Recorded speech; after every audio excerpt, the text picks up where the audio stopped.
Theorem 6.2 is the AEP for strong typicality, which says that there exists eta greater than 0, such that eta tends to 0 as delta tends to 0, and the following hold. First, if x is strongly delta typical, then the probability of x is lower bounded by 2 to the power minus n times entropy of x plus eta, and is upper bounded by 2 to the power minus n times entropy of x minus eta.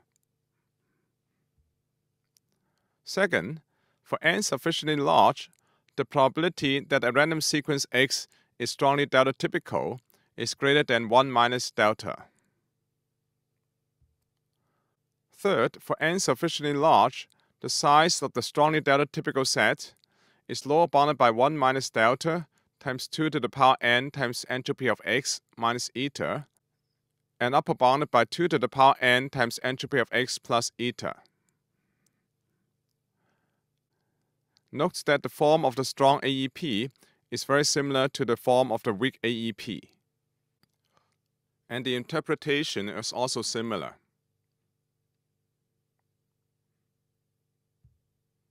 We are going to discuss the proof for each part of the strong AEP.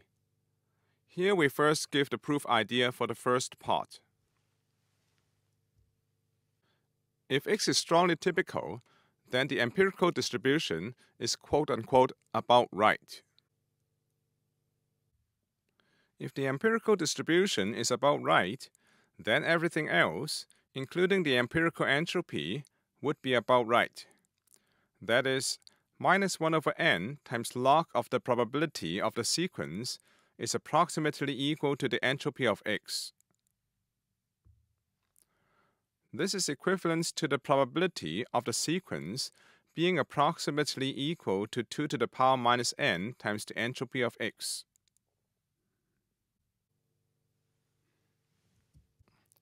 Let us now prove the first part, that is property 1 of the strong AEP.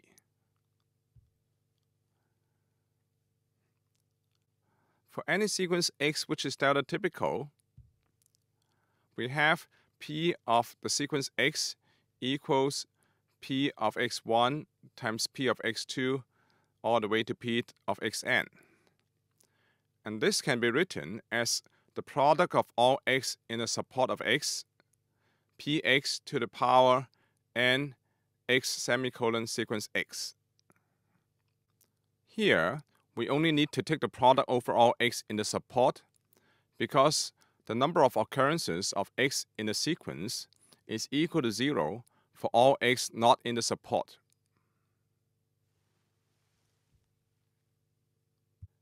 And therefore, we see that the probability of a typical sequence is always strictly positive. Then we take the logarithm of the probability of the sequence. This is equal to the logarithm of a product over all x in Sx. And so, it is equal to summation x log of px to the power n x semicolon sequence x, which is equal to n x semicolon sequence x log of px. Note that we adopt the convention that summation x means summation x in the support Sx. Now we deliberately subtract the quantity n times px and add back the quantity n times px so that we have done nothing. Now we multiply n times px to log px to obtain n times summation x px log px, and then multiply n x semicolon sequence x minus n times px to log px to obtain minus n summation x 1 over n n x semicolon x sequence minus px times minus log px. Note that we have divided everything through by n, and then we multiply everything by n. And also this minus sign and this minus sign cancel with each other. Now summation x px log px is just minus the entropy of x. So we can write minus n times entropy of x. And for the other summation, we simply copy it over.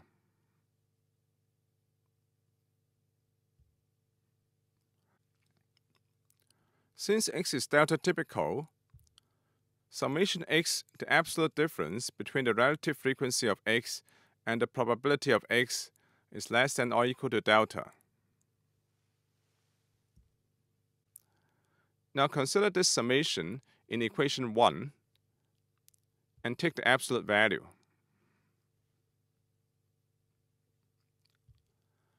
By the triangular inequality, this is upper bounded by summation x, the absolute difference between the relative frequency of x and the probability of x, multiplied by minus log px.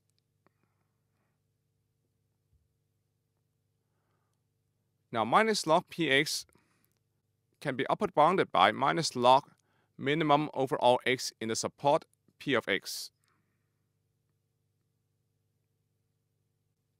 And this summation, by the assumption that x is delta typical, is upper bounded by delta. For log minimum x px, we just copy it over. Now we call this upper bound eta, and obviously this is greater than 0. So we have proved that the absolute value of the summation in equation 1 is less than or equal to eta. Therefore, the summation is lower bounded by minus eta and upper bounded by eta. This is illustrated in equation 1. Now it then follows from equation 1 that log of px is lower bounded by minus n times entropy of x plus eta, where this lower bound is obtained by taking the upper bound eta on the summation in equation 1. On the other hand, log of px is upper bounded by minus n times the entropy of x minus eta, and this upper bound is obtained by taking the lower bound minus eta on the summation in equation 1. So, we have the probability of the sequence x is lower bounded by 2 to the power minus n times entropy of x plus eta, and upper bounded by 2 to the power minus n times entropy of x minus eta, where eta, defined as minus delta log of the minimum over all x in the support px, where this logarithm is a constant, tends to 0 as delta tends to 0. And this proves property 1.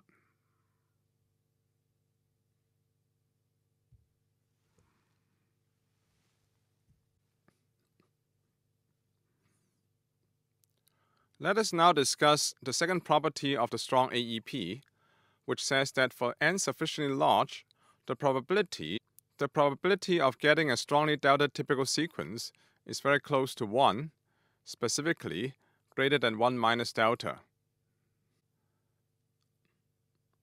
The idea of this property is actually very simple, although the details of the proof is a little hairy.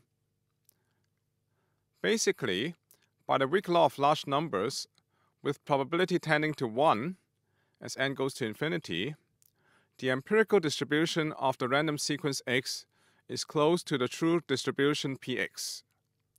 And so by definition, x is strongly typical.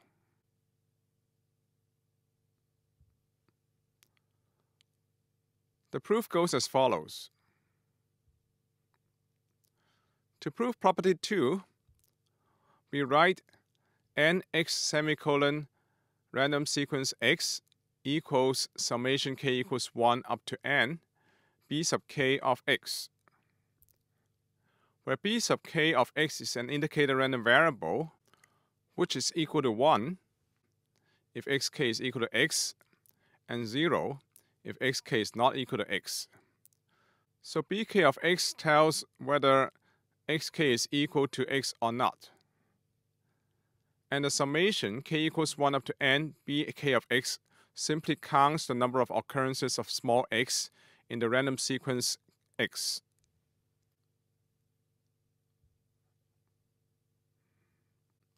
Then bk of x, k equals 1 up to n are IID random variables, because x1, x2 up to xn are IID random variables. Specifically, the probability that bk of x equals 1, that is xk equals x, is equal to p of x. And the probability that bkx equals 0 is equal to 1 minus p of x. Note that the expectation of bk of x is equal to 1 minus px times 0 plus p of x times 1, which is equal to p of x. In general, the expectation of an indicator random variable of an event is equal to the probability of that event.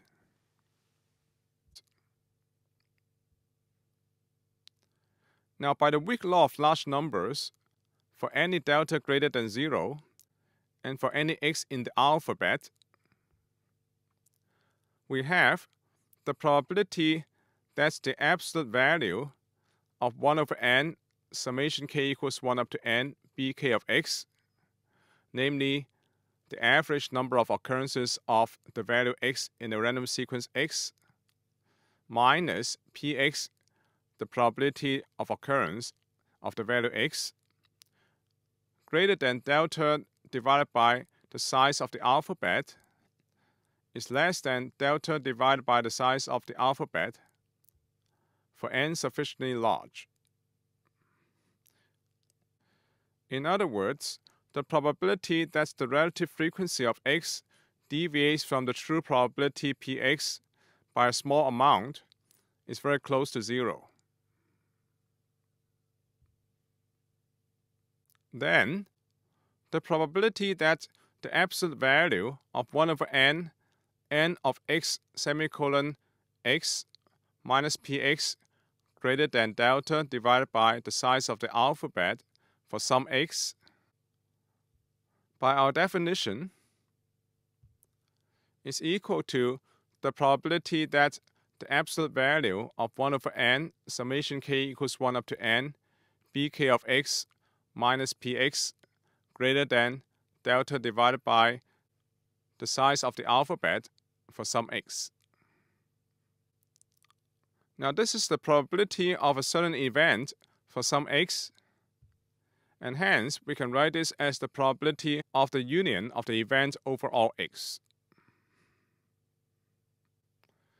Now, by the union bound, which says that the probability of A union B is upper bounded by the probability of A plus the probability of B, we obtain the upper bound summation x, the probability of the event for a particular x. Now the probability of this event for a particular x is upper bounded by delta divided by the size of x. And so we have summation x delta divided by the size of x. Because the number of terms in the summation is exactly equal to the size of x, this is equal to delta.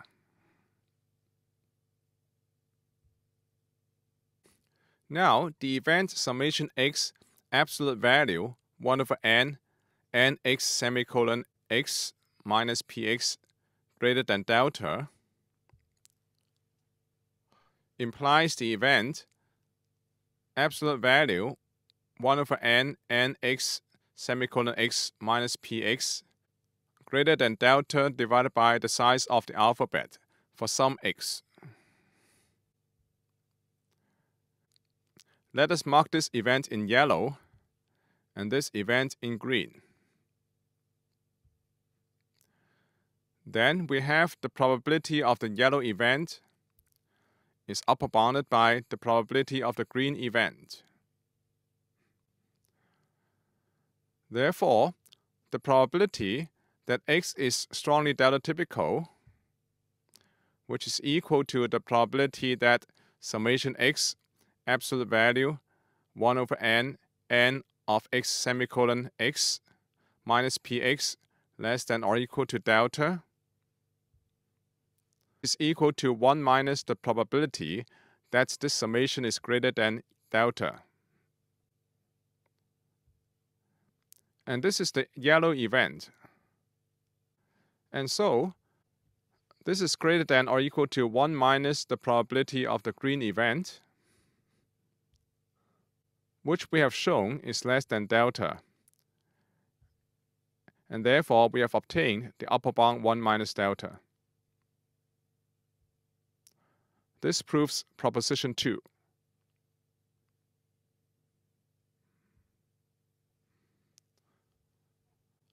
Property 3 of strong AEP says that for n sufficiently large, the size of the delta typical set is approximately equal to 2 to the power n times the entropy of x. The proof of this property follows from property 1 and property 2 of strong AEP in exactly the same way as in theorem 5.3. So we leave this as an exercise.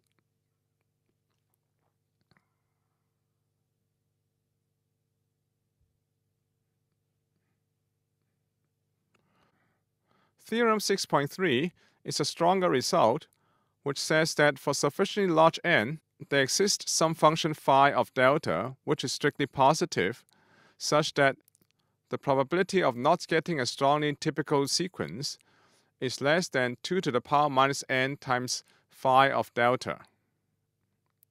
This means that this probability not only tends to 0 as n tends to infinity, but it tends to 0 exponentially fast. The proof of this theorem invokes the Chernoff bound. Since we are not going to use this theorem for the rest of the course, we omit the proof here.